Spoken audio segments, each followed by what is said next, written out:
नमस्कार दोस्तों, हर्षित द्विवेदी एजुकेशन में आपका स्वागत है। मेरा नाम है विनीत सागर। डेली वन लाइनर्स और एग्जाम्स 16 जुलाई 2022। आज के इंपॉर्टेंट वन लाइनर्स कौन कौन सा है चेक करते हैं। सबसे पहला, Taranga hill Ambaji Abu road new rail project. Central government construction of Taranga hill Ambaji Abu road new rail line approve किया है। टोटल 116.65 किलोमीटर का रेल लाइन है और ये कंस्ट्रक्ट करेंगे ministry of railways. Total estimated cost है 2798.16 करोड़ का और ये 2026-27 तक कंप्लीट हो जाएंगे। बेसिकली ये गुजरात एंड राजस्थान को कनेक्ट करेंगे। राजस्थान का सिरोही डिस्ट्रिक्ट एंड गुजरात का सबरकांदा, बनासकांदा एंड महेसाना डिस्ट्रिक्ट। ये केवल दो स्टेट्स को नहीं कनेक्ट करेंगे दोस्तों, दोनों स्टेट्स में जो इंपॉर्टेंट रिलीजियस प्लेसेस है उन्हें कनेक्ट करेंगे। जैसे कि गुजरात का मेहसाना डिस्ट्रिक्ट में है तरंगा हिल। अब ये तरंगा हिल जैन एंड बुद्धिस्ट कम्युनिटीज के लिए सिग्निफिकेंट है। गुजरात स्टेट टूरिज्म वेबसाइट के हिसाब से ओल्डेस्ट नॉन जैन टेम्पल तरंगा हिल टॉप में कंस्ट्रक्ट हुआ था और ये टेम्पल का नाम है Ajitnath Jain temple. Ajitnath Jain one of the 24 तीर्थंकरास थे और ये टेम्पल जो लोग विजिट करेंगे ना, उसे फ्यूचर में 40 लाख मैंडेज का डायरेक्ट एम्प्लॉयमेंट जनरेट हो सकता है। ठीक है, तो ये भी इंपॉर्टेंट है। अगला है Ambaji. Ambaji is one of the 51 शक्तिपीठ which attract millions of devotees from Gujarat as well as other parts of the country and abroad every year। तो अंबाजी विजिट करने के लिए गुजरात से भी, गुजरात से बाहर से भी, इंडिया के बाहर से भी लोग आते हैं। फिर है माउंट अबू। अब माउंट अबू के बारे में आपको आप सुना ही होगा, राजस्थान में है। माउंट अबू ब्रह्म कुमारी कम्युनिटी का हेडक्वार्टर्स है, तो इधर भी काफ़ी लोग आते हैं विजिट करने के लिए। तो इन सारे विजिटर्स के लिए जो प्रपोज रेल लाइन है काफ़ी हेल्प का होगा। वैसे इंडियन रेलवेज का एक प्लान है दोस्तों, नेशनल रेल प्लान 2030। इनका ऑब्जेक्टिव है future ready railway system create करना और ये नेशनल रेल प्लान के थ्रू इंडियन रेलवेज ऐसे स्ट्रैटेजीज बनाएंगे इनके operational and commercial capacities increase करने के लिए। और रेलवे का एक प्लान है दोस्तों, इंडिया में जितना फ्रेट ट्रांसपोर्टेशन होता है ना, उसके कम से कम 45% रेलवे से करवाना। अगला है jute mark India logo launch. Government of India एक सर्टिफिकेशन ऑफ ऑथेंटिसिटी इंट्रोड्यूस किया है जूट प्रोडक्ट्स के लिए जो इंडिया में मैन्युफैक्चर होता है।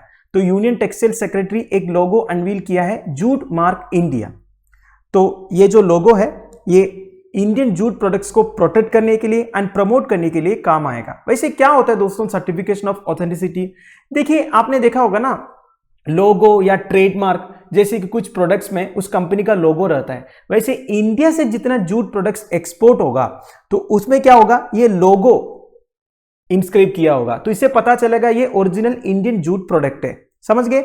Now promotion of jute and jute products in India कौन मैनेज करता है? नेशनल जूट बोर्ड करता है, जो यूनियन टेक्सटाइल मिनिस्ट्री के अंडर काम करता है। 2020-21 फाइनेंशियल ईयर में इंडिया 2740 करोड़ रुपीस का जूट एक्सपोर्ट किए थे और 1261 करोड़ का जूट प्रोडक्ट्स एक्सपोर्ट किए थे and this constituted 46% of total value of jute goods exports.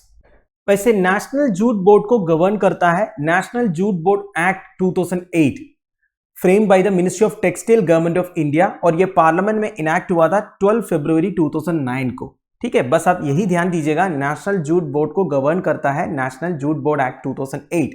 तो बेसिकली आप बोल सकते हो this is a statutory body. ठीक है, now major jute producing states in India कौन कौन सा है? वेस्ट बंगाल, बिहार, ओडिशा, आसाम, आंध्र प्रदेश, मेघालय, त्रिपुरा। जूट को गोल्डन फाइबर भी बोलते हैं, ये बात आपको पता होगा। वैसे जूट से क्या क्या प्रोडक्ट्स बनता है दोस्तों? गनी बैग्स बनता है, मैट्स बनता है, ropes, yarn, carpets and other artefacts भी बनता है।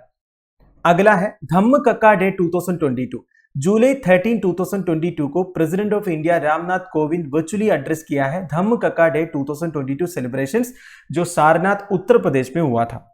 तो सेलिब्रेशंस को ऑर्गेनाइज किया था आषाढ़ पूर्णिमा के दिन by ministry of culture in coordination with international Buddhist confederation and ये सारे सेलिब्रेशंस आजादी का अमृत महोत्सव का पार्ट था। ठीक है, नाउ धम्मचक्र डे 2022 जो आषाढ़ पूर्णिमा के दिन होता है, ये बुद्धिस्ट के लिए second most important sacred day है after Vaishakh Buddha Purnima and this is to commemorate Buddha's first sermon और the first turning of wheel of Dhamma. ये सब आपको पता होगा, एंशिएंट हिस्ट्री में आपने पढ़ा होगा। This is one of the basic thing which you should study. Buddha का फर्स्ट सर्मन हुआ था सारनाथ उत्तर प्रदेश में, तो इसी दिन बुद्धा ने धम्मचक्र पावटन सुट्टा पाली लैंग्वेज में पढ़ाए थे, मेरी प्रोनाउंसिएशन गलत हो सकता है, एंड संस्कृत में धर्मचक्र प्रवर्तन सूत्र ये पढ़ाए थे। ये प्रोनाउंसिएशन गलत नहीं होगा पर पाली लैंग्वेज में गलत हो सकता है, sorry for that. Now it is here that Buddha taught the four noble truth, the eightfold path, middle path etcetera. आप देखिए दोस्तों ये सारे जो आपके लिए इंपॉर्टेंट है क्योंकि यूपीएससी सिलेबस में डायरेक्टली आते हैं। बुद्धा के जो फोर नोबल ट्रूथ है, एट फोल्ड पाथ है, मिडिल पाथ है, सवाल भी पूछ चुका है, ठीक है, केवल यूपीएससी के लिए नहीं, आपको और भी एग्जामिनेशन के लिए ये इंपॉर्टेंट है। नाउ इंटरनेशनल बुद्धिस्ट कॉन्फेडरेशन के बारे में 2013 में फॉर्म हुआ था as an international Buddhist umbrella body to serve as a common platform for Buddhist welfare. तो वर्ल्ड वाइड में जो बुद्धिस्ट है उनके लिए कॉमन प्लेटफॉर्म है दोस्तों इंटरनेशनल बुद्धिस्ट कॉन्फेडरेशन। हेडक्वार्टर है न्यू दिल्ली में। तो international Buddhist confederation rich diversity of Buddhism को रिप्रेजेंट करता है, ग्लोबल बुद्धिस्ट कम्युनिटी के लिए एक प्लेटफॉर्म है, एंड बुद्धिस्ट से रिलेटेड जितने सोशल एंड पॉलिटिकल इश्यूज है और इनके कल्चर एंड हेरिटेज को प्रिजर्व एंड प्रमोट करने के लिए क्या करना चाहिए, ये सब आईबीसी करते हैं। हिंदू कैलेंडर के हिसाब से Guru Purnima generally falls on a full moon day in the Hindu month of Ashadh, ठीक है, ये बात भी आपको पता होगा दोस्तों। रिसेंटली गुरु पूर्णिमा डे हुआ था, तो ये फुल मून डे में होता है हिंदू मंथ ऑफ आषाढ़ में। अगला है India envoy to Bhutan. Sudhakar Dalela and Indian foreign service officer है 1993 बैच का, इन्हें as the ambassador of India to the royal kingdom of Bhutan appoint किया है। Sudhakar Dalela presently deputy chief of mission है embassy of India in Washington में। और एक न्यूज़ है दोस्तों, बांग्लादेश गवर्नमेंट मुस्तफिजुर रहमान को अपॉइंट किया है as the next high commissioner of Bangladesh to India. और Mustafizur Rahman currently permanent representative of Bangladesh है यूनाइटेड नेशंस के लिए। वैसे आप मुझे कमेंट बॉक्स में बताइए इंडिया का परमानेंट रिप्रेजेंटेटिव कौन है। पहले तो टीएस तिरुमूर्ति साहब थे, अब चेंज हो गया है। इंडिया और भूटान के बीच में रिलेशंस काफी अच्छे हैं, पुराना भी है। इंडिया और भूटान के बीच में डिप्लोमेटिक रिलेशंस एस्टैब्लिश हुआ था 1968 में। वैसे भूटान का कैपिटल है थिम्फू। इंडिया हाउस बेसिकली जो एम्बेसी ऑफ इंडिया इन भूटान है वो इनोग्रेट हुआ था मई 14, 1968 को। भूटान इंडिया के 4 स्टेट्स के साथ बॉर्डर शेयर करता है दोस्तों, Arunachal Pradesh, Assam, Sikkim and West Bengal. Total 699 kilometre का बाउंड्री है इंडिया का भूटान के साथ। भूटान एक लैंड लॉक्ड कंट्री है, बात आपको पता है। भूटान में जितने इंपोर्ट्स आता है या फिर भूटान से जो एक्सपोर्ट जाता है दोस्तों वो इंडियन पोर्ट से जाता है। तो इंडिया और भूटान के बीच में जो रिलेशन है वो अच्छा तो होना ही है। भूटान काफ़ी डिपेंडेंट है इंडिया के ऊपर। वैसे इंडियन आर्मी के जो ऑफिसेज जेसीओज वगैरह है वो उधर ट्रेनिंग लेने के लिए नहीं, ट्रेनिंग देने के लिए जाते हैं। ये मुझे इसलिए पता है क्योंकि मेरा एक सीनियर था जो इस तरह गए थे, ठीक है। वैसे भूटान भी इंडिया के लिए बहुत ही इंपॉर्टेंट है दोस्तों। Bhutan one of the first country है जो इंडियन इंडिपेंडेंस को रिकॉग्नाइज किया था 1947 में। अगला है Kerala fibre optic network. Chief minister of Kerala Pinarayi Vijayan recently announce किया है that Kerala has now become the first and only state in the country to have its own internet service। तो केरला के पास ऑन इंटरनेट सर्विस होगा दोस्तों, और ये internet service provider का नाम है Kerala fibre optic network limited. तो ये इंडिया में केरला पहला स्टेट है जिसके पास ऑन इंटरनेट सर्विस है और ओनली स्टेट है, और कोई स्टेट के पास इस तरह ऑन इंटरनेट सर्विस नहीं है, ठीक है।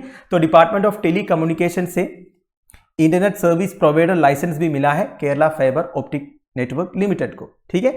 तो ये जो सर्विस अभी के लिए सारे बीपीएल फैमिलीज को होगा, बीपीएल मतलब बिलो पॉवर्टी लाइन फैमिलीज के लिए होगा। और केरला गवर्नमेंट के नीचे जितने गवर्नमेंट ऑफिसर्स है, करीब 30,000 गवर्नमेंट ऑफिसर्स है, उधर भी फ्री इंटरनेट प्रोवाइड करेंगे Kerala fibre optic network limited से। वैसे इससे पहले भी केरला में लेफ्ट गवर्नमेंट था, ये बात आपको पता होगा। तो 2019 में प्रीवियस लेफ्ट गवर्नमेंट ये अनाउंस किया था दैट इंटरनेट कनेक्शन एक बेसिक राइट है, एंड ये 1548 करोड़ का केफोन प्रोजेक्ट उन्होंने अनाउंस किया था। तो अब जाके ये ऑपरेशन हुआ है। अगला है IIT Madras tops engineering category. Union ministry of education का India rankings 2022 of higher educational institutions release हुआ है।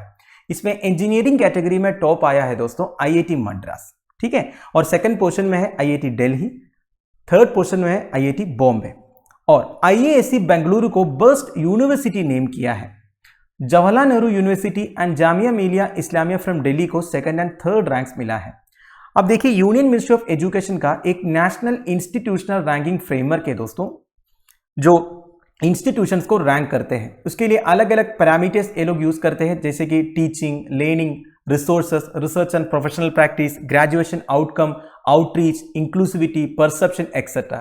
तो इसमें टोटल 4786 इंस्टीट्यूशंस को रैंक किया गया, तो उसमें से ये रैंकिंग आया है दोस्तों। ठीक है, तो top 20 engineering colleges in India इधर प्रोवाइडेड है दोस्तों, आप देख सकते हो। आईटी मद्रास सबसे टॉप में है, फिर आईआईटी दिल्ली, फिर आईआईटी बॉम्बे, फिर कानपुर, फिर खड़गपुर, रुड़की, गुवाहाटी, तो सारे आईआईटी टॉप में है।